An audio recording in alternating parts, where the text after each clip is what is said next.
Engine 1 from car 1. Car 1's on scene at Subin Command. Give me a C.A.N report.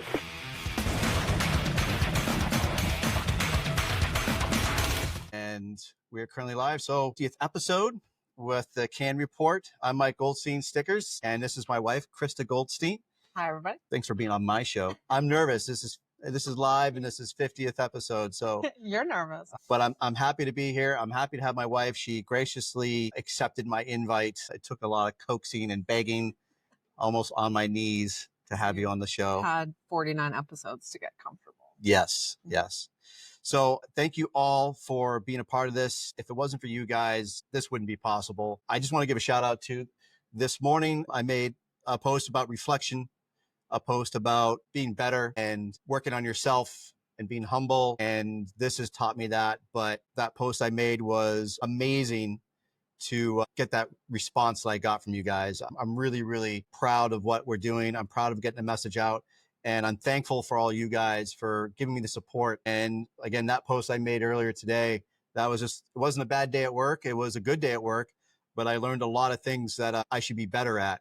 And we should always be reflecting on our performance, who we are, what kind of service we're providing to our community, but also the kind of service we're providing to our crews and even to our families as well. My wife wouldn't be here if I was a shitbag. She didn't believe in me. So it's really something special. And I really do appreciate her being here. And I appreciate all you guys for tuning in. Hopefully this is working and you guys are enjoying it. So 50th episode of the C.A.N report. It started out of as love, and it continues with love. And I thought, what better than to celebrate than having you guys with me and having my wife with me. And also just want to give a quick shout out for a shirt that I'm wearing. Ash and Grit, great guys, Ash and Grit Company out of Los Angeles. If you are in the market for swag, as we all love our shirts, our t-shirts, our hats, all that good stuff, make sure you're checking them out. I really appreciate them. They just sent me some shirts today, and I'm loving them. I couldn't wait to wear it. So Ash and Grit Company, make sure you're checking them out on Instagram. I got a new shirt today, by the way. I got three new shirts. Too many shirts. I don't know what to do with all my shirts, but I'm happy to wear this one. I appreciate you, brother. Thank you so much. So we're going to get in the meat of it. If you guys haven't, please click like, subscribe. It helps to know that I can keep going with this, that you guys are appreciating what I'm doing, and it helps to continue to grow this. And this came out of love. This came out of the passion of being beaten down by certain people in certain departments and feeling like I didn't have a voice. And I decided to create this platform and give myself a voice and give others a voice. So it's not just for me, but it's all for all of you. And it's been pretty therapeutic, and I'm really enjoying it. So Krista Goldstein, she is my beautiful wife, my partner in crime. And I just really appreciate you doing this with me. It means a lot. Yeah, it is fun. So I wouldn't be here without Krista. Krista Goldstein, tell them a little bit about yourself. Well, I am married to Mike. I'm a fire wife. I'm also a daughter of a fireman and a granddaughter of a fireman. So it's no stranger being married to one. I think it's like a lot of people think it's hard. It is hard, but I think I was just used to it, I guess. It's like just normal life for me. I actually did want to say something about your post this morning. Like, I read your post this morning and I thought that was really nice. But I think it applies to like everybody, and no matter like what you do, like your personal life or your private life, or if you're a fireman or a hairdresser like myself, I could like insert other things there that I slack on or don't do properly all the time because being like lazy. That. Yeah. So it was really nice. I like that. Thank you. Yeah. It's when the moment hits you and you get that inspiration, and it's just literally working with the crews I worked with yesterday, and we had good calls, nothing crazy, but I knew that my performance should have been better. From all the stuff I do in here and everything I preach, I should be better. But like you said, it also applies to your world as well. I think it should apply to everybody's world. Everybody, yeah. Everybody should try to get over their egos and try to improve themselves for their family. Whether if you're a first responder, not a first responder, if you're having a bad day as a parent, you should go back and reflect of maybe how could you have done your day better, right? It's tough being a parent, right? So Krista and I met almost 20 years ago, and it's been a journey, and we've learned from each other. We've learned from mistakes we've made. We've recovered from the mistakes we've made, and we've come out better on the other side. I've made all the mistakes. And so Krista has taught me as much as she has taught me. I really wanted us to focus on the fire side of things, being a fire wife, and the struggles that you've had watching me struggle and going through life, and the how we've learned how to be better, to focus on the important mission of being a family and supporting each other. Also, big thing is we talk about is organizational betrayal. The Fire Wives Club, they talk about it. Tracy McCart and Kathy Edwards and Dina Ali, they talk about organizational betrayal. Chief David Rhodes and Dina, they both talk about it. There's a lot of others that talk about the same thing. And I really think that we should work together as a whole to get over this toxic work environment that is bringing a lot of people down. And so you've seen it firsthand how it affected me. You saw how excited I was in the fire service when I first started.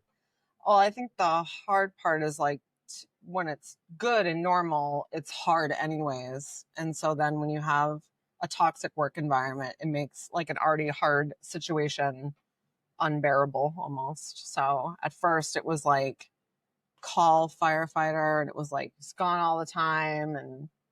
But I had like really a lot of support from like our family. You know, my mom gets it. But it was like a lot of stuff. Mike missed like a lot of stuff. But when he was there, he was like super present with the kids, which is you've always been really good at that. And it wasn't even too, because the schedule I worked as well. When I started, I was a dispatcher. And so I worked a lot of night shifts. So it was gone a lot. That's funny. Like my clients were always asking me like, don't you get alone? Like, aren't you alone at night? Like, how do you live with somebody who works nights? And I was like, I don't know, live by myself and moved in with somebody who works days and nights, and just seemed normal. Yeah. So I'd say then, you also had a job where you were working a lot after that, like another dispatch job was like a lot of hours. And then you left there because it was toxic as well. And then moved into your department that shall remain nameless, apparently.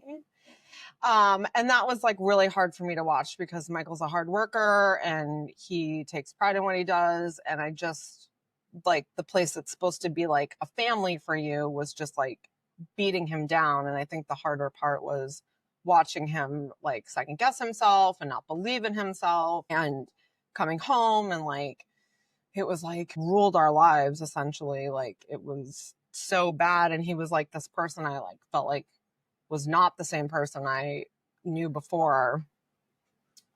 I do a lot of listening to everybody's problems at work all day long. So it was sometimes hard for me to come home and like listen to like more problems. It was like same stories. It was over and over again. But I think that was the hardest part for me, was like watching someone you love be so like kicked down by somebody else who I would like, I mean, we psychoanalyzed that like a million times. So you can tell yourself it's like, it's not you, it's the other person. It's because of this, it's because of that. But like at the end of the day, it will wear you down and it will wear your family down. So that was very difficult. Yeah. And I felt like we talked about it before. I felt really bad that I would have such a tough day at work, and it wasn't even a tough call. The calls weren't bad, but the environment was bad. And I would come home and I would just complain. I would unload on you and just complain about everything that person did, as you should. But I think that wives, and or spouses, it's their job to listen, like you said, but it's not the only job. And the other thing that's hard is like I work, I have kids, and so like my plate's already like really full. So when you have somebody like who's also needs like so much of you in that moment, it becomes like very difficult because I don't always have that much of my plate to give, you know. So I think that became stressful as well. Yeah. And you're absolutely right. It comes wicked stressful. And it's, again, I think it's taxing on everyone, because I just made me feel guilty. It made me feel guilty that I was coming home and just literally I was already annoyed. I was already agitated. Now I'm complaining about he said this and they did that. And we didn't do this and we didn't do that. Or passed over for promotions. I'm losing sleep. I'm feeling sick, and migraines increased, and that stress level increased, and it was all in the home front as well. And it was a hard struggle for sure. And you always just listened and stayed by my side. And do you think, because your dad, obviously, again, being on the job for 28 years, I don't know if he dealt a lot with what I had in my environment, but do you think that maybe equipped you for some of that to be a little more thick skinned? I don't know. I don't ever remember my dad like having problems at work. I think doing life the hard way Yeah. made me equipped to deal with that. I don't know. Okay. Good to know. I think I'm really good at seeing things from other people's point of view. Yeah. But again, you being a daughter of a firefighter and a granddaughter of a firefighter, you understood like my dedication and passion, almost addiction to going to calls all the time. My mom says you're worse than my dad. Yeah, I probably am a little bit worse than your dad. But I always tell the story that That's something, good. That's what you want. you know, and I'm not proud of is we talked about before, I talked with a bunch of other people, is how I would just pawn the kids off of somebody else to go get a fire call. You know, that famous word would come in, structure fire. And our kids and our nephew at Sarah Brown's house down the street. They had a great time though.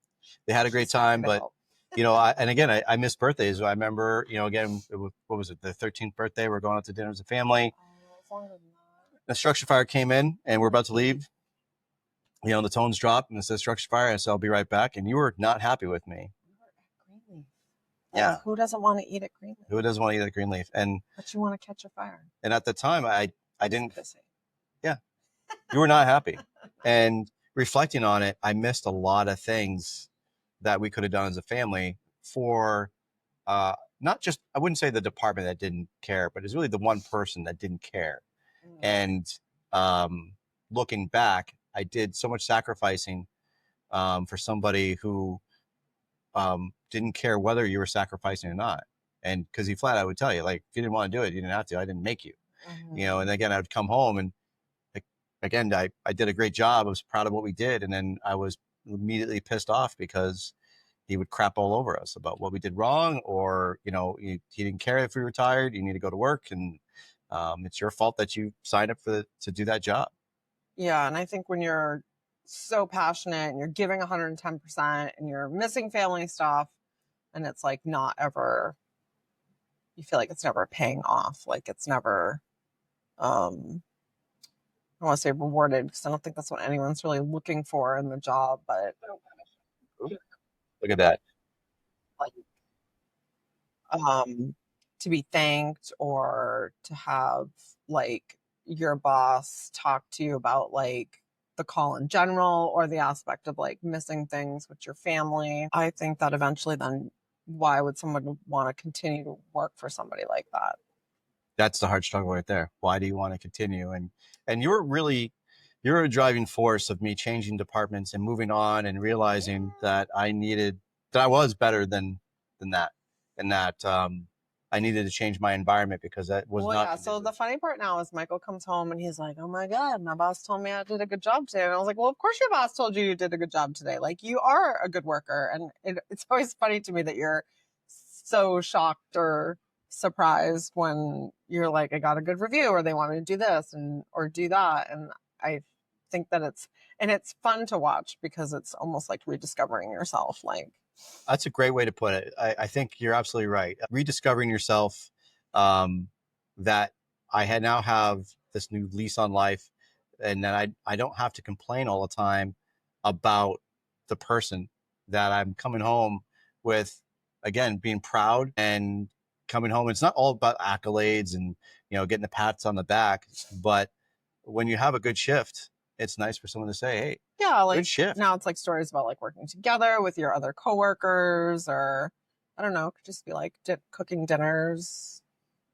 It really makes a difference. Having that camaraderie, having people that actually care about you and check up on you, and not just doing it because, you know, for the status quo, because that's usually what would happen is it would be, he knows somebody was pissed off and maybe looking to leave, which he didn't care for the most part, but would play the nice guy for a few months and then get you to come back. And then it would spiral over again. And like you've seen the ebbs and flows of it. And I can see where someone's relationship can fall apart if that's what they're living every day. I mean, I think firefighters have like a high divorce rate, like cops. I think that's common in those industries. It's probably like a good chance because that organizational betrayal is probably more common amongst your jobs Yes. than other jobs, which is sad because you're supposed to be like a family. And you're 100% right. The organizational betrayal, you feel like you're alone, and then you feel like your family is cut short. And again, you've seen it firsthand where I feel like I didn't have anybody, and that I think about Tracy McCart and Kathy Edwards and the interview I had with them and their article that they wrote about organizational betrayal, of how their husbands would come home and feeling the same way I did, just alone. It felt like they didn't have anybody they could trust, and they were distant to their families. And you guys were there having to be that support, and it's like double duty, like having to not only support us on the tough calls, but now you're also having to support us on the stuff that's not right. When we're feeling cheated, when we're feeling that we weren't treated right, that things are definitely unfair and there's nothing we can do about it. We're up against that wall, and we don't want to leave the jobs because, again, what if we don't like it? And that was the biggest thing that we talked about was, well, what if I don't like it here? What if I don't like it there? Is the pay going to be good? If I don't like it there, I can't go back to the previous department. They've already told me that I can't come back. And it's a tough thing for you, having to be like, it's going to be okay, and we'll get through it and find a different job. I always believed you just land where you're supposed to. That like it would, if it worked out, that's where you're supposed to be. Like, yeah. So now, with you growing up in the fire family, what are some fond memories of being with your dad or being with your grandfather? Because your dad told me a lot of stuff about how, again, he did the same thing, like big fire, the lumberyard fire in Nashua many moons ago, and he's like, he handed them off to your grandparents. Here, you gotta watch the girls. I gotta go fight this fire. Yeah, I think it was convenient that my grandparents were. And I do remember multiple times like going to get ice cream or something, and then that call coming in, and Dad's like, "Whoop, whoop, we're gonna go buff this fire," and he'd take us with him. So that's fun. That's a fun memory for me. I think that's funny. I think I remember when we moved to Milford and there was a scanner in the little white house that Rosie and Tom gave you, and everyone's like, "Oh my God, a scanner!" I was like, "A scanner? I don't even hear a scanner. It's like just background noise that I grew up with." And actually, funny about the scanner too is with Happy. That was also like he had his little on his hip all the time, and then they would come get their hair done at the salon, and it would go off, and everyone in the salon would be like, "What the hell is that?" Like, "Oh, it's just a scanner. Don't worry." I was thinking, we just had the camping trip. We went to New Jersey with the softball girls, and one of the dads kept joking because he's like, could not start a fire, and I started the fire.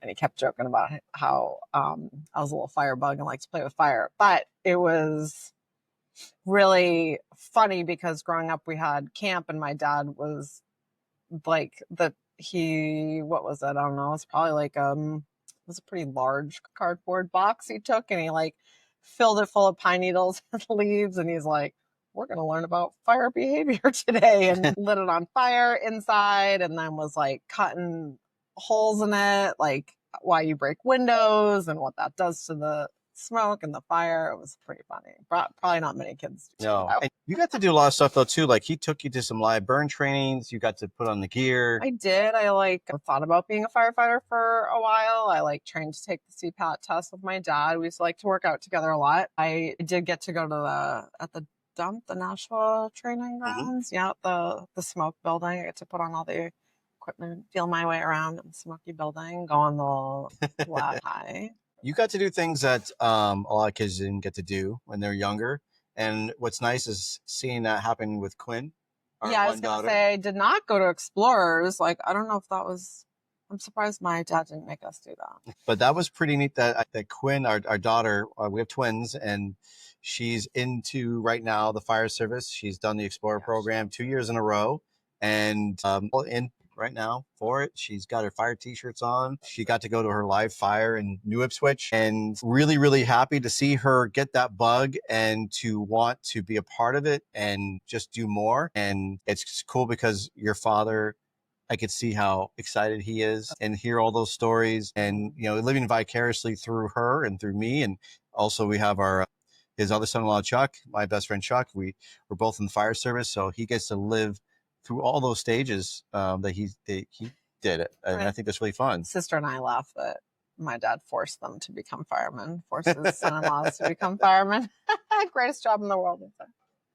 And I think that's really cool that it's such a bonding experience. So as a grandparent to a grandchild, to be able to talk to her about that and tell her some things that he learned along the way and help her to just develop that passion even more if she wants to do that. And he got to teach and give a presentation. It rejuvenated him again. And I think that's really fun to see where I had him on the show and he talked about you get to a sour point and that's when you're supposed to retire. And it's unfortunate. And I understand what he's saying with it, but it's very unfortunate that you have to get to the point that you become sour and then it's time to leave. But now I think it rejuvenated him with the Explorer program of us doing the Explorer Academy. He wanted to do a presentation. He developed a PowerPoint, and he had a whole thing he was saying, and he was amped up again. Yeah. And there's his granddaughters in it, and there's 50 something other kids that are there to listen to this guy talk about his experience, his knowledge in Nashua. And he had some really good photos from back in the day and some really good knowledge and education that he gave him. And I think that's really cool to see that it brought that passion back. And now he doesn't have to just talk to me or Chuck, but he gets to talk to Quinn about those things. Yeah, that's cute. The other day they're out on the deck talking. We actually thought my dad was talking to himself, and he was talking to Quinn about fire stuff. And I think just amazing to see. And then, like you said, like your mom said, I think Mike's worse than your father with being kind of addicted to this, if you will. I think another thing that I love, what's so amazing about you is your patience and your support of also letting me go to all these training conferences that I've gotten to go to. Because if anybody's listening, it doesn't look like anybody's listening, but if anyone's listening, I didn't go to crap before. I didn't go to any training conferences when I was on my previous department. I think I maybe went to 2, and they weren't really well received from that department. Fast forward to my new department, new lease on life, and I was amped to go. When I asked my assistant chief, hey, can I go to this training? The fact that he said, I fully support it. Just bring back everything that you learned so you could teach us. That was like my green light to go, okay, I'm going to go to trainings now. And I hit the road running. And the fact that you were like, yep, go ahead. Sometimes you're not happy. And I'd kind of be like, hey babe, can I go to a fire conference maybe next week? And we'd have to plan real quick, but maybe a little too many the first year. The first year was a little too many. I got to admit, it was just so exciting to go all of them. But it takes a lot for a family to run, especially when somebody's gone for a week, 1 month, and then the next month another one, or 3 weeks in 1 month. And that takes a lot of support from you. Thanks. And I appreciate you doing that. People need to do that though. Like go be with your friends, go get amped up to do your job again. Like everyone should always do continuing education in whatever they do. Just not 4 or 5 times. I mean, I used to go to hair shows. You'd let me go to hair shows. You'd go to hair shows, and I always fully supported that. But it means a lot that you understand how important it is to me to go to these conferences. It brings you that rejuvenation. It brings life back into you. Yeah. And work becomes mundane. I mean, we're firefighters, but it's funny to see you guys come back from Fire Explorer Academy. We're amped up, right? Yeah, the Explorer Academy, it really, that first year. The first year you did it without Quinn, you came back and you were so pumped. Like you had been at camp yourself as a kid. Yeah. It was really fun. That was really fun. Yeah. And that's really cool to see that from your side of it, of the new Mike, that coming back just excited, not moping around or pissy, but coming back from a week of just teaching kids how to just live a fire life for the week. And you're there excited for me and to hear all the fun stories and some of the not fun stories, but you were there supporting me and just loved to listen to all of it. Yeah. And that's what, again, keeps me going to do the Explorer Academy year after year, because it's a commitment. And the fact that also we're planning not just the week before, but we're planning all year. And you're having to listen to me complain. Don't let Mike fool you. He likes to go up there because all the kids love him and think he's like God, like the president. They are super great kids, but you know what? I think if you're a crappy person and you're not in it for the right reasons, the kids are going to see that. And if you truly care about the kids and you truly care about the mission, the kids see that even more. Yeah. And that's, I think, why they kind of like seeing me and really want to talk to me. I think it's kind of that father figure as well. Like, I think the mustache helps for kids to want to warm up to me. They draw like a picture of you with your mustache and your muscles. But you have to be real with them, but you can't have that ego like we talked about earlier. And I think that's really important to bring that to the Explorer Academy. And we only want the people there who care about the mission. And again, those people who are struggling in work and in life and looking for an outlet, the Explorer Academy is a way to go. If you ever want to see what it's like, if you want to help, you just reach out to me and we'll point you in the right direction. Or is that a commercial? It is a commercial for the Explorer Academy. But I also, conferences as well, like Bearers of the Oath. I came back, and also it was just amazing stories I told. Oh my God, Mike's got all these friends now. We got to go all these places. We got to go to Texas because I got to see my Texas friends. I tell them all about you, and then I tell you all about them. And we need to make it to Cibolo, Texas. We need to make it to Live Oak and visit all of our Texas friends. And it's important for them to know. Fun fact: Mike wanted to go in 2 weeks to Texas. I did. I'd go in August. It's a dry heat. It's a dry heat. But the fact that I made so many friends outside of New Hampshire and be able to tell you all these great stories and like you were there and you love listening to them is, again, it's just supporting me through all of it, supporting me through the downs, supporting me through the ups. And, again, it's super important for people to have a really good relationship and a open communication with your spouses. If you don't tell them about work, you don't tell them that you're struggling, you're just going to keep digging that hole deeper and deeper and deeper. And or if your spouse doesn't listen, like that's not good. Like because you need to get it out. Yeah.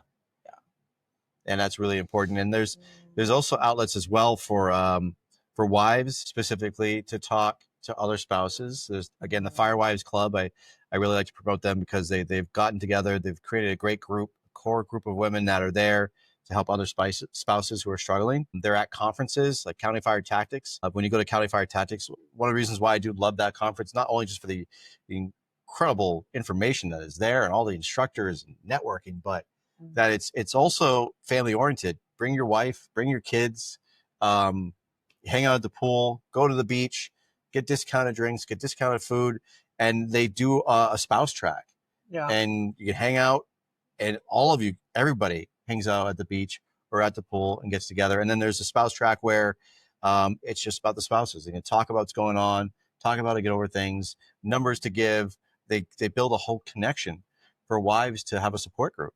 And that's super important because I don't want to speak for you, but I imagine it's kind of sometimes be a lonely world when your spouses are working a 24, a 48, or even if they're coming home and they're struggling, you don't know how to help them. So I think a lot of spouses need that. Like you said, open communication is key. And if you're not talking to people, you don't know where to go. So true story. So I think I love that you've been my support system. And again, that's why I wanted you on here, is to say thank you, to how proud I am for you supporting me and in this program and this platform. And built to do this stuff.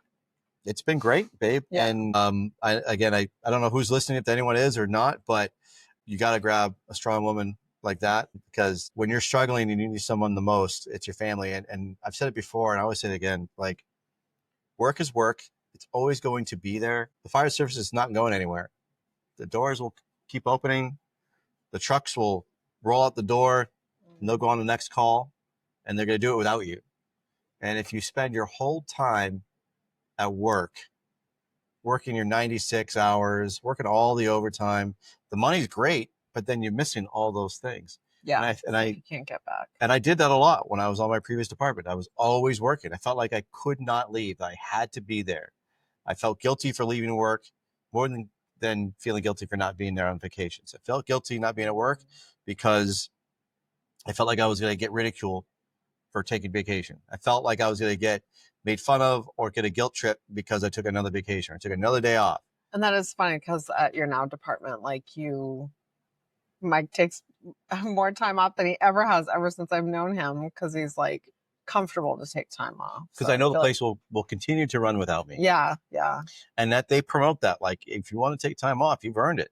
But now it's They also, give it to you for. in smaller departments, you don't have the luxury of working swaps a lot either. So, Yeah. and I had that problem where we didn't have the availability to do swaps because there was only like 6 guys on shift. Mm-hmm. So when you wanted to take time off, you had to compete with other guys who were taking the same days off. So you couldn't take those weeks off. You had to coordinate with everybody within those 6 guys, and it made it difficult. Yeah. And again, guilt trips as well about taking too much time off. And now again, that new lease on life, like I'm going to enjoy it and see the world, see these fire conferences, and be able to spend time with my family, go to softball games, and take my kid to Explorer Academy, and just stay home. Again, because the place is going to keep running, so you can go out. And it's really important though, like, and you even said, like I've talked about with other people, that what I love that you do as well is that you let me know it's okay to sit and chill.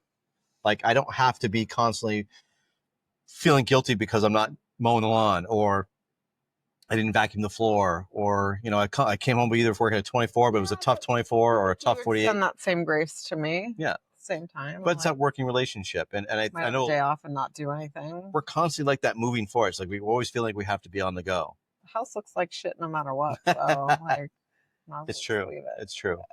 But I should say lived in. It's cool that you remind me that it's okay to chill, to take a break. One time I told you were useless to me on your days off. Yes. Your first day off. Yeah. Because you generally are tired. I feel like that. You work 1, you get 3 off. That like first day is usually. Yeah. Yeah. And it's an adjustment to your body, adjustment to your mind, and yeah. But again, I do think it's great to have a important support system that you're going to be there, letting me know you can do more or you can do less. Don't tax yourself out. We need you here for the long run. And again, anybody listening, it's really important to understand that you need to be there for your family, and you can work all the shifts you want, but they're the ones who are going to be missing you, and you need to be there for them. And if you finally finish at like 60 something years old and you've missed everything because you're constantly working shifts, they'll be there, but you're kind of going to be that stranger. Just wait until your kids are teenagers and then they don't want to be around you anyway. Well, I was thinking about that today, to be honest with you. Like, it was, again, I'm always having deep thoughts. And one of the things I was thinking is like, right, we have teenagers. You're not as cool as you used to be because they're in that phase, right? But I was their hero when they were 5 to 10 years old. Yeah. And now they've got other things. They got boyfriends, they've got sports, they have other extra activities, and you're not so much that hero anymore, but they still want you around. Even though they don't say it, they still need you there. And again, if I've realized that now, that I need to be here more for those important years. And working a bunch of overtime is fantastic. And you want to help your department out and you want to make some good money. But again, when it's all said and done and you retire, you're going to miss those important years, and you don't want to be a stranger to your family and figure out what to do next because you don't know what to do with yourself. And your family's like, yeah, we're off doing something else. We've already made plans without you. Yeah. So do you have any advice for the fire wives out there to help them if they're ever struggling, or especially again for our experience of dealing with like a toxic work environment and dealing with organizational betrayal? You've lived through it with me. What do you have? Well, I think as much as I say it's important that like you talk to someone, like you talk to me, like I felt I had the privilege of being able to vent at work to my clients sometimes. And I think that really helped. Also to hear like a bunch of people say what utter horseshit that was. So if you don't have so as much as it's important for like your husband or your wife to talk to you about their toxic work environment, it's also important for you to have like a friend or a therapist or someone that you can talk to as well about how, because obviously affects you. Like I was also angry. I think it's also super important to have some sort of outlet.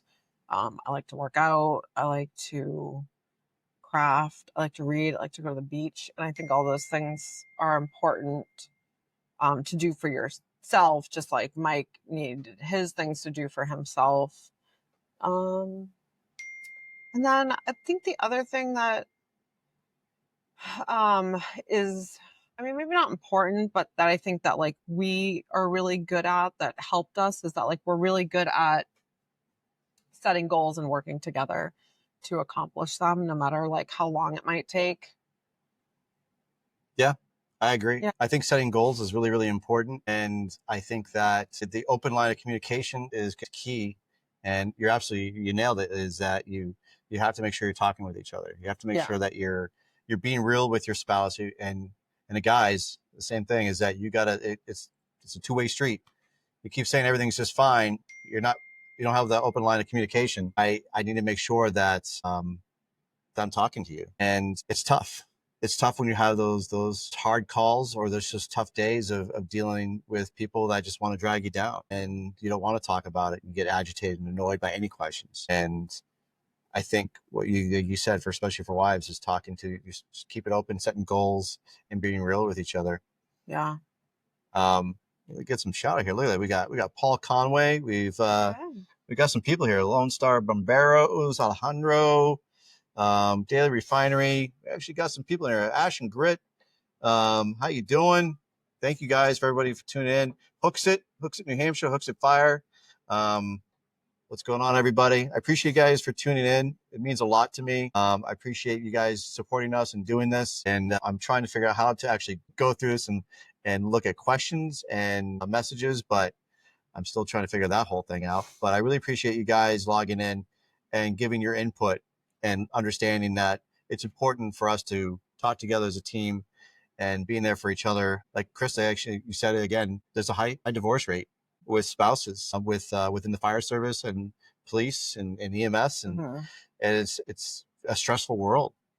And we need each other more than ever. The crazy things going on too is that we need each other more than ever is because we have people shooting at us now. Firefighters never had to worry about that before. And the unfortunate events that happen in Idaho is tragic and horrible. And now we have to deal with these other things that are coming at us. We only had to deal with fires and, maybe people coming at us with a knife or because they're upset or they're high. But now we got people taking snipers at us. We got people it might not affect our world right now, but I see it.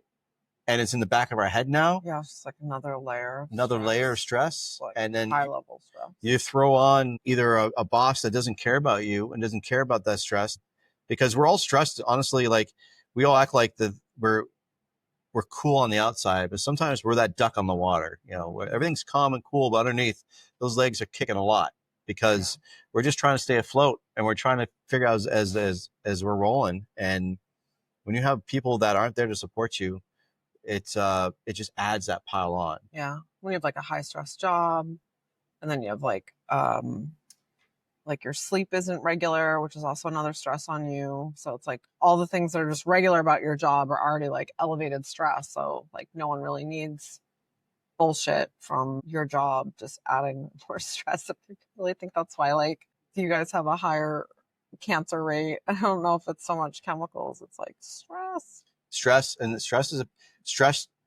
turns into cancer. Yeah. I mean, it's proven, it's documented that these are the issues we have to deal with on the daily. And again, we're bringing it home. It's not just about clean gear, but it's about clean minds and cleaning that stress level. And what I like about you talk about working out, you're eating right, you do the ice plunges, the cold plunges. These are all things to help alleviate that stress. And we all can do it. Firefighters have actually gotten really a lot better with staying up on those new trends to help make us better to stay healthy and to relieve that stressful environment. There's a lot more gyms that are at home now that firefighters have done. And I think that's really key, that we're working out at home to relieve those stress levels. And we're trying our best to make sure that we're living a long, healthy, sustainable life for our family and for our kids. Social media, it can be a hard thing to manipulate. It's something that I do, but all that doom scrolling that we do, and we sit on the phones, and I'm just as guilty as all I do is scroll. You do the same thing, but there's also a lot of good outlets out there as well, where there's people with some really good advice. Good ideas, Good advice, ideas. or inspirational. I mean, I think it's just, you got to know when to like wake up and get off your phone and go do the things you're looking at. Right. You gotta watch your kids. You gotta watch them grow and learn. You gotta get off the phone. Take that break. Faith in Firehouse. Invest in your marriage. Counseling will help you both learn to communicate, uncover things about yourself and you can't see. And Ash, great answering back. It helps build that foundation we all need. Absolutely. Amen. And that was a big thing when I came back from Bearers of the Oath. That was that awakening again, that again, we're not a spiritual household. We don't pray a lot, but it opened my eyes to understand, like, again, communication and knowing there's bigger forces out there, and that we can talk about what plans God has for us, and that it's okay to believe in a higher faith, to whether you need to pray or you just need to talk, or that we have that outlet. And that's what Bears of the Oath gave to me, was it's okay. You got to pray. If you need to talk to God, talk to him. You have that outlet to talk. And there's groups out there that I get daily affirmations from my brothers from Bears of the Oath. I get texts every day. And you don't even know that, because I never told you that. Oh. I get daily texts. It's a group text, and we get these quotes. C.A.N. sends us from a book that he's reading about the Bible, and literally some of these quotes that he gives me literally had to do exactly what happened on my day. And it was just amazing how it just happened to be exactly how I was feeling or what I was thinking. He sends me that quote from the book that he's reading, and it just put everything in perspective. But it's those brothers like that. That's the outlet. And again, organizational betrayal, the article from the Firewives Club, they talk about that. You need to find an outlet. Guys and girls, you need to find that outlet. You need to go to conferences, find people that get you, that you can connect with, so you can relieve that stress factor and not bring it home. And for me, that was Bears of the Oath. And I was Dadgum Fire Conference, getting that lit a fire inside of me, that these guys were here not just to teach us cool fire shit, but they were there to actually teach us about life. And it's okay to go up to a brother and talk and cry and get it out and come back better. And somebody just asked me why I'm not in the group chat with Shane. I don't know why, but it's really important that you have that outlet. For guys who are struggling, and I've had people ask me the question before, where can I find these things? They're all online. Bears of the Oath, I'll give them an awesome plug. They're right now, they're going to have a class in February. Check out Bears of the Oath on Instagram and Facebook. If you're looking for a faith-based conference, that's what they're promoting. And it's not just, you're not sitting down reading out of a Bible, but you are doing live fire training. You are throwing ladders. You're getting down and dirty, but it's also family-based. And that was, again, it was really cool to see, is that there's wives, there's little kids, they're all running around the drill yard. They're having these tracks for spouses, so everyone could get together and see what we're doing, to understand those stress levels, or just to see how much fun we enjoy the job. And it's not even the stress of it. Like for you to see what I do and to see the pure joy that I get out of it, that's important.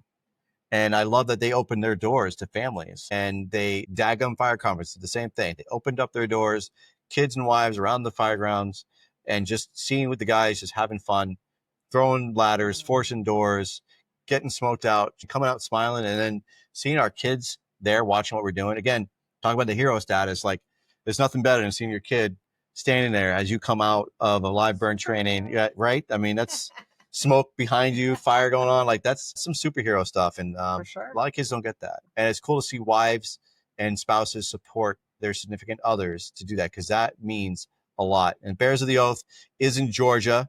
It was in Douglasville last year. Honestly, I'm sorry, I forgot where it is this year, but it's still going on in Georgia in February. Just checking them out on Facebook and Instagram. You'll find that there. Shane Bentley runs it. He is an amazing person, full of love, loves God, loves Jesus, and he is a fantastic person. And again, when I came back, my heart was open, full of love, and I made 50 more friends. It is such an experience. Made a lot of friends. But again, if you're a shitbag and you're not there for the cause, you're not going to make any friends. If you've got egos, you're not going to make friends, because you only care about showing off in front of others.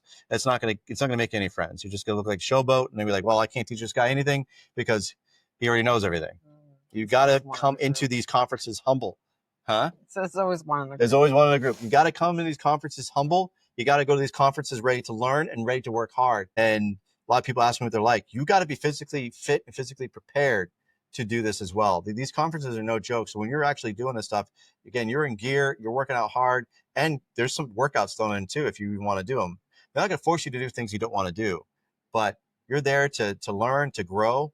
So I recommend that you give it your all because that's what you paid for and that's what they're doing for you. And again, they don't get paid to do that. Like Bearers of the Oath, nobody's getting paid. They're there to give something back to all of us. So I definitely recommend that you check that out. Bears of the Oath on Instagram, on Facebook. They got their conference coming up in February. You can reach out to Shane Bentley and he'll give you any information that you need. And again, I give love to my guys in Texas, Kevin Pfluger, Tom Hollick, the Kano brothers, also Elite Fire Training with Jared Robinson. All these guys I met on all these conferences. And I get to tell you all about those stories and all the cool things they did. I've never come back saying, this guy is a shithead. I didn't like this guy. That guy was stupid.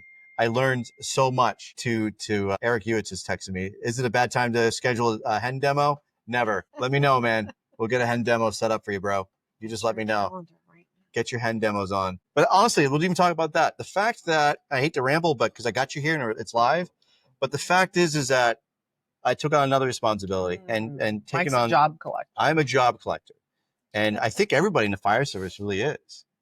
I mean, your dad worked a bunch of jobs. He did a contract. He worked in his own home, built his own home. We all have these different trades in us. And now I took on another responsibility to be a part of the hen family, which I'm super proud of. And I told you that I'm doing this. I said, hey, it might require some traveling. And you're okay with it. You were supportive of that. If you said, nope, I don't want you doing it, I think it's going to tax us. I would probably beg a little bit, but then I would understand. I don't think it's different than me going like, hey, Mike, we're going to get chickens tomorrow. And he's like, okay. And you're absolutely 100% correct. Like you're always game for all my crazy ideas. Yeah. And you mentioned it before, our house will look like shit or lived in. Another thing, a house is never perfect, but it's lived in. Yeah. And we have that great relationship where, yeah, you know what? Our house is going to be messy, but that's the way it is. If Mike sells lots of hen nozzles, I can hire a cleaning lady and then our house will look not lived in anymore. But I do love your outlook on life on that, and that you're not letting those small things bother you. Those small things become big things after a while. And I know things can get tough with us. We don't have a perfect life. People struggle. We struggle financially. We struggle with conflicting schedules, travel softball league, band, Explorer Academy. Carrion Harper, what's up, my friend? The Explorer right there from Hudson. He was a great kid.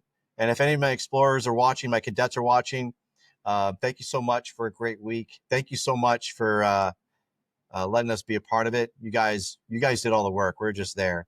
And again, Krista, my wife, if she didn't let me be a part of it, it would be a different, Which I feel like you must have told the kids that 50 times. I did. They were like, thank you, ma'am, for letting us have your husband. What were your outlooks on it? What did you think about when you didn't actually get to see a lot of it? Because you've actually never been up there because our schedules, again, conflicting. You have travel softball, so you're with our other daughter. Yeah, so going to New York. We're with Tegan for softball, and then I have to work the rest of the week so I can take the time off to go to softball. I don't know. I like seeing the videos. You post a lot of videos, which is really good.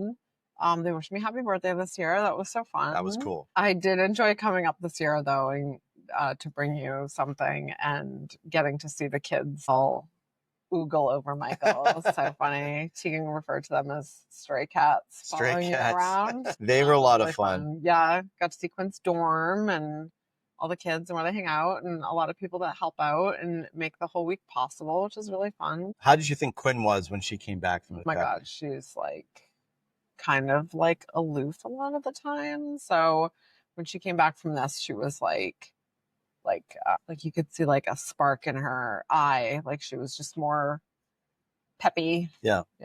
And then she was excited Mike was going to the live burn the next day, the day after they got home. And she's like, can I go? And Mike's like, sure. And later that day, our other daughter was like, oh, Quinn's really up Dad's ass, huh? And I was like, I'm like, yeah, well, they're like, you Yeah. know, they're all amped from their week. They're did that together and they're all excited. And so now she wants to go do this with him. And she was funny because she was like, I love you and I love going to softball, but like, no offense. I like my own room when we get home.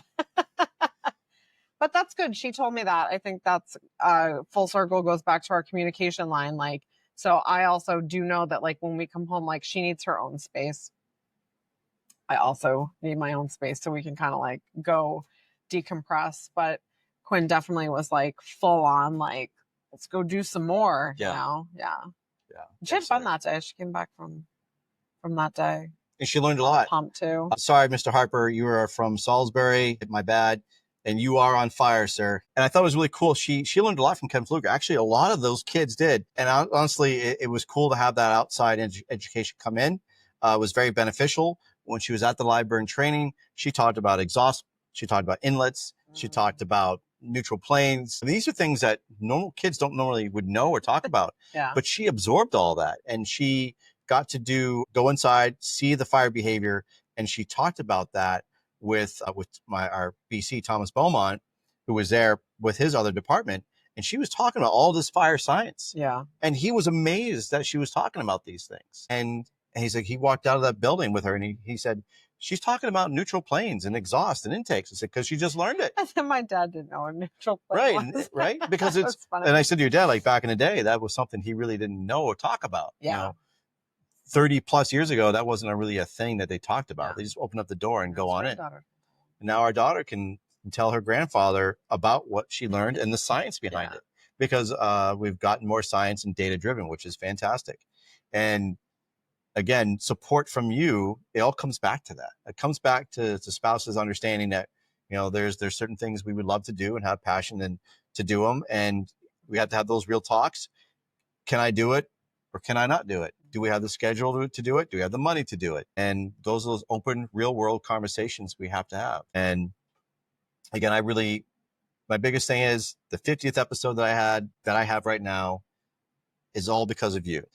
I can't praise you enough for being here for me, for just being my support, being my rock, my ups and downs, my successes, my failures. We're going to have a lot of them. We're going to have a lot of failures and hopefully have more successes than failures. But it means so much that we're on this wild ride together, and that you're still stuck with me through all my complaining and the tough life. Like, because the last 5 years wasn't easy.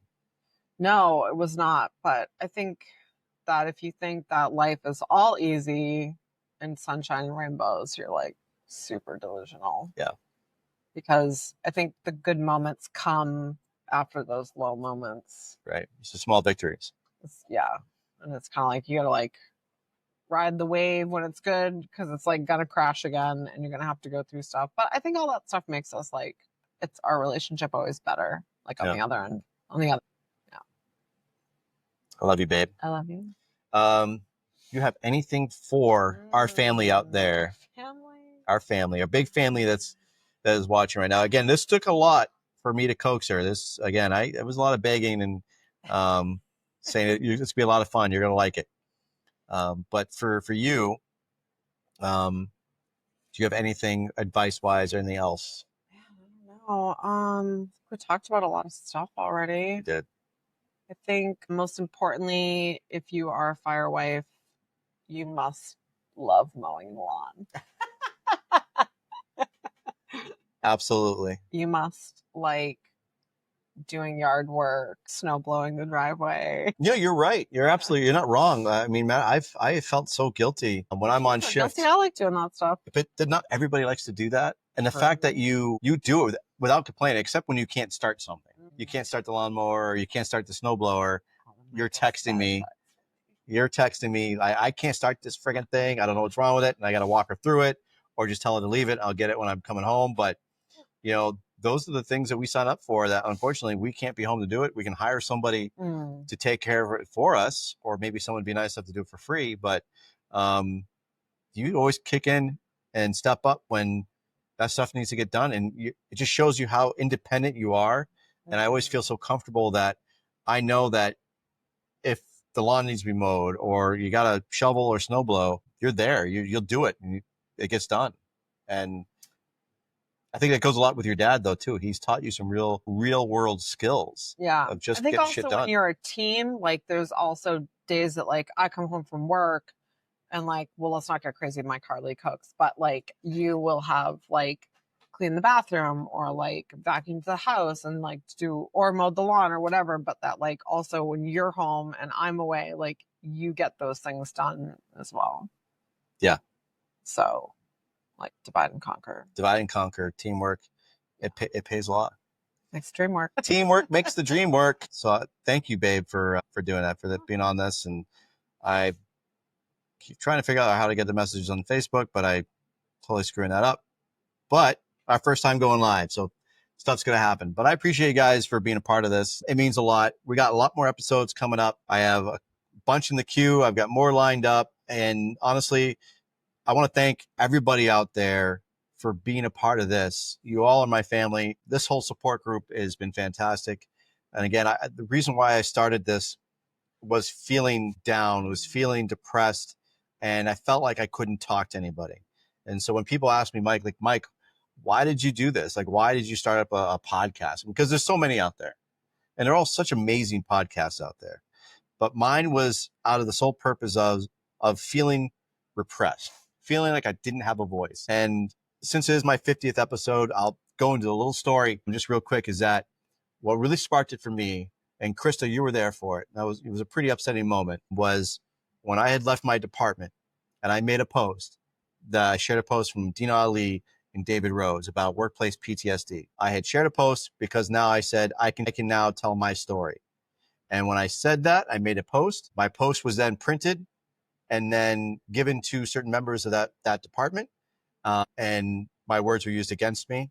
And we had an association meeting, and I was supposed to be voted in as an honorary member. And I just started my new department. I was very excited. And so I'm on this meeting via Zoom, and a certain person said they wanted to talk about a topic. And he read my post and said, anybody who talks like that about their department shouldn't be on this association and probably can't set foot in this department. They misinterpreted because it wasn't about, I wasn't crapping on the department, but talking about my story. And because it felt so threatened that I said that I can now tell my story, that triggered something. And they all didn't like that. They thought I was crapping on their department. And I was ousted from that association and pretty much told that I could never set foot in that department ever again. The department that I loved so much, department that I grew with, and we were family, and that was my identity. Was Milford Fire, no stickers. And it's like also one of those things, if you like read that and took that personally, that means you were probably like part of the problem. And instead of reading that and feeling like sympathy for somebody that went through that, especially like your brother or your sister. Yeah. So it was really tough. And that's what really sparked me to start this journey and to be able to speak up and have a voice. And that I promised myself from that day, I will never let anybody tell me I can't talk about my problems. And it hurt tremendously that I didn't have a lot of people who had my back, and I understand why. And I was very angry at first, but now I've forgiven them. But going on this journey, but going on this journey has helped me to be able to talk about it and let other people know it's okay to talk about these issues, that workplace PTSD, organizational betrayal, the toxicity inside those walls. It's real. It happens a lot. And you need to have an outlet, and you need your support system within your own home. So don't alienate your spouses. Don't alienate your kids. They're the ones that you're going to be relying on to help you through these times. You need to make sure that you're having open lines of communication and talking about this, because it was a really tough couple of years dealing with a lot of things within those walls that I could never open up to anyone, because I felt in fear of losing my job. I was in fear of some type of retaliation, and it grew for a while. And now I'm happy to say that I don't have to fear that anymore. Therapy helped a lot too, having to go to therapy. And You're so funny. You're like, went to therapy one time and you're like, oh my God, it feels so much better. and then I had to go back. And I was like, Mike should be a poster child for therapy. He's like, well, one time I felt great. But it wasn't easy. You know, you have to get out of that comfort zone again, starting a whole new department at 45 years old. Yeah, you were like really nervous about I was it. really nervous. Yeah. I mean, I only knew one thing. I mean, I can get that because I feel like sometimes like if you have to like reinvent yourself, like especially when you're like older, like what does that look like? It's like people get so comfortable. And then if you have to go do something that you don't know about, it's like uncomfortable. Yeah. And again, if you didn't like it, it's hard though. You got to meet all new people and get to deal with all new personalities, and especially being older. It's sometimes people aren't that flexible to deal with a whole new bunch of personalities, but you've got to be humble. Again, I can't stress enough for you guys out there. If you're dealing with this kind of environment in your workplace and you've been dealing for years and just no end in sight, make the move, find another place. I know we talk about like, you know, the grass isn't always greener. You got to try mowing your own lawn. But I said before, you can only mow it so often, and then you're going to kill that grass. And then you're left with just a bald patch. You've got to start seeking things outside. If that culture is not changing, you need to find another place. It's okay. There's honor. We're all about honor. We're all about integrity. You're not being that person. You're not without honor. You're just doing what's best for you and your family. So make sure you guys do understand that if you're not in a happy place, you don't have to force yourself to go through that place over and over again. There's other places to go. So, well, I think that'll be it. If you got anything else there, babe. I don't think so. All right. Well, thank you all for tuning in for this live podcast. It was fun. Yeah. I don't know if we'll do it again. Maybe on our 100th episode, we can have another 100th episode. Maybe we could do something. But I really appreciate all of you. Again, today, I'm very thankful and blessed for the support that I received from so many of you in reference to reflection, and that you have to look deeper within yourself, that we're not all perfect. And if you think you know it all on the fire service, you don't. And you don't think you can grow, maybe it's time to retire. And my post was a lot about that you need to think about your performance, your attitude, and that we all can strive to be better. And I really appreciate all of you. And actually, Hasty Rescue Strap, what's the transition from one department to another like? Mine was lateral. So I had years in the system already. So I was a lateral transfer. So my probationary period was 6 months instead of a year. So it did help a little bit. It was still stressful because you want to make sure you're not coming in like a know-it-all. You want to make sure that you got humble humility and that you're respectful. And it actually was, I found it to be easier. I think because you did that though. Yeah. They were kind of like, what are you doing? Yeah. You know what you're doing.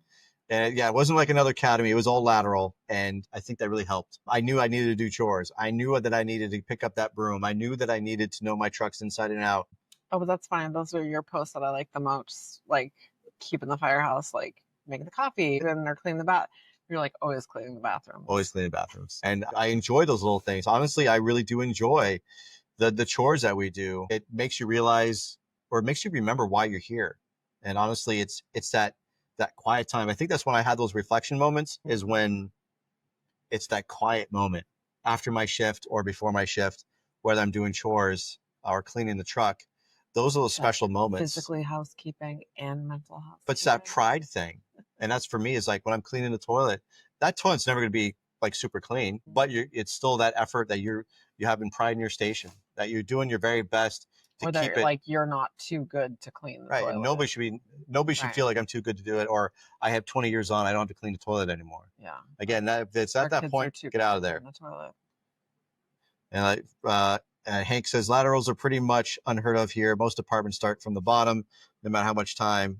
Different worlds, yeah, they're very different worlds, but also trying times, Hank. Right? So we do have issues with trying to find personnel. So you got to find a way to grow your department, and lateral transfers are a very useful tool. It helps with recruitment and retention. And honestly, a lot of older guys have been doing a lot more lateral transfers to other departments, mainly because they've had these same issues that I've had. A lot of people in my department, they lateraled from somewhere else, and they've told me the same story where they had the same thing, a toxic work environment. They had a chief that didn't care about them. And the answer was always no on everything, training or otherwise. And they knew it was their time to go, and they lateraled to somewhere else so they could be on a better department and have a better team. And a lot of states are doing that around the world, around the states, because they're showing that it's actually increasing their numbers. Yeah, Ash and Grit, lateral or not, probation is about working hard, being humble, and learning the job, or is it lateral learning the job the way they do it? Yep, I agree, man. Like I had to learn the way they did it, and I was okay with that because I didn't know it all. I can't be a probationary member and act like you know it all. Your probationary period is not going to go too well. So you got to put that phone down. You got to open up the books. You need to open up your maps, and you need to just ask questions. Um, it makes it harder to leave a toxic department, but luckily most places around here are pretty good to work for. Awesome, dude. I'm glad to hear it, Hank. But yeah, that was a tough part though. Like I knew I could lateral somewhere else, and a lot of departments in the state, they have in New Hampshire, they have lateral transfers, but we don't have a huge full-time area either. So we only have certain departments we can choose from. So you just don't want to throw something on the wall and hope it sticks. You want to do your homework and know that's going to be the right place for you, because either that, you're going to go to other states and start from the ground up, like you said. But I was fortunate enough to start a department as a lateral transfer, 6 months of probation. I worked hard for it. I continue to work hard for it. Like we all said, right? Like just because you come off probation, you don't stop. You got to keep going. And again, that was that post for myself, was I need to reflect and understand that I'm starting to let the screws get loose and I need to tighten them up and realize I still have a lot more to grow and learn from others. And those others that are teaching me are 20 years younger than me, but they are passionate about it and they have a lot of good information. And I can't shut my brain off just because they're younger than me. They know a lot. And let's see. Karen says, would you have any advice for me going into the fire service? Yeah, man, you're doing the right thing, Harper. He's one of our cadets from the Explorer Academy. You're doing the right thing. You're going through the academy process, the Explorer Academy. You're asking the right questions. Don't stop just after the Explorer Academy. Well, especially if you're 16 or 17, keep going with it. Make sure that you're getting educated. You know, take like we said, we went to Lakes Region Community College. You could take your fire science degree program. You could do live-in programs, and then start working your way up to get a full-time department. You got to send up your applications and make sure you're working hard to get that job you want. So you're doing the right thing, Harper. Just make sure you keep working hard.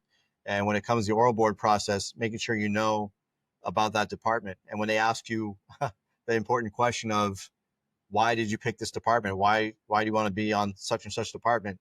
Don't just say, well, you're the one who called me back first. That's a horrible answer. So make sure that you're actually doing your background information on that department. They're doing their homework on you. You do your homework on those departments you want to be hired from. Apply everywhere you can and don't stop. Yeah, man, absolutely. Yeah, guys, got it. When you're young, apply to places, do your homework, do ride times. Ask, really important, ask about ride times. That's key. Yeah, I think that's a good one, because Yep. I'm like, you've had people do that at Derry, and then they can see how you guys operate Yep. and kind of get a feel We for get your to see vibe. them, Yeah, and they get to see us. Yeah. And that's really important. If you want to try a department out and you ask for ride time, if they say they don't do it, that's their protocol, whatever. But at least they can give you a tour of the station and see what the area is like. But if you can do a ride time, that's really key. That's really important. It lets us know that you actually care about being on this department, knowing the community, and knowing what the members are like and what our apparatus is like. And when you're doing those ride times, ask as many questions as you can, because that lets us know that that person is really interested and they want to get this job. You should make a list of questions for people to ask. Should. Absolutely. That's why you're here, babe. Appreciate you. All right. Well, if anybody's got any other questions, I guess we can end it. Again, I appreciate you guys. Again, a big shout out to Ash and Grit Co. Dude, I love your t-shirts, man. I love what you're doing for these new images. I like the anti-medic. Is it this one? No, this is the job security. Oh, It's got fireworks on the back and it's a skeleton. So I love it, man. It's very, very cool. Thank you all. I really appreciate all of you for being on this. I know I kind of rambled, but it was just super cool to do this with you, Krista Goldstein, my wife. We have our anniversary coming up in late August, late August. So here's to what, 15 more years? I dropped my mouse. 16. 16. Sorry, I dropped my mouse. 16. Yep. Been fantastic. We have twin girls, 15-year-old girls. They're going to be turning 16 in November. We're very blessed. I'm very blessed to have you guys. Sorry for rambling. I love you all. If you guys have any questions, especially my young cadets, if you're listening, if you ever have any questions about how to get this job or how to stay motivated or workouts, I can always try to push you in the right direction. But for the state of New Hampshire, if you got any questions about jobs and whatnot for my cadets, I'm here for you. Reach out, can help you along. And for my third years, I hope to see you back as lieutenants. And for my second years, can't wait to see you back as third years. And Quinn will be a third year. Quinn will be a third year. So I'm really looking forward to seeing all of you. Thank you all. So I'm burnt out 25 years. Pino, I'm sorry, bro, to hear that. And burnt out is, again, I'll talk about it real quick. It's not just from the job, but it's being burnt out also from bad leadership. And there's, oh my God, Stephanie White. She runs a podcast, and she came out with an article about the burnout. And it's not burnout from calls. It's burnout from poor leadership, toxic work environments, PTSD. That's what's getting us burnt out. He needs a class. He needs a class. Yeah. Yeah. So that happened in my job too. Being burnt out. Yeah, like you get burnt out. You're like, well, what am I doing? No. Yeah. Like you would say, mundane. Yeah, the mundane. Yeah. So I don't know. Classes have always helped me feel like something new and something exciting to share. Yeah. Try class.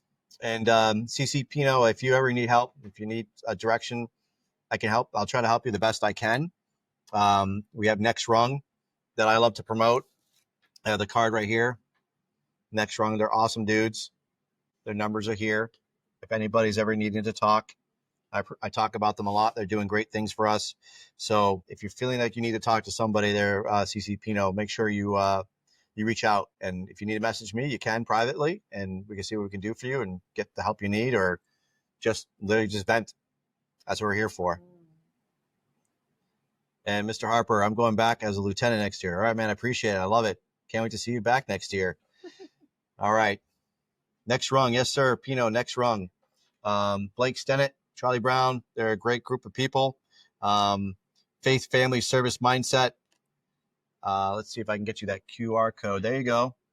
Let's see if we focus. There you go. Focus, autofocus. It's because I'm over here.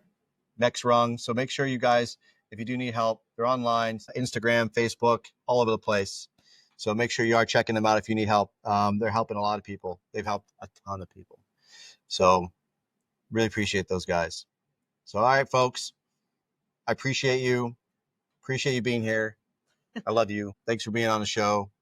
Thank you all for tuning in, and we'll see you next time. I got more podcasts coming up. And if you need any swag too, I'll do my own little promo. If you need any swag, I got it. You can go to my online store. It's on my Instagram link. So make sure you are checking that out. All right, guys, take care. Nozzle top. Bye.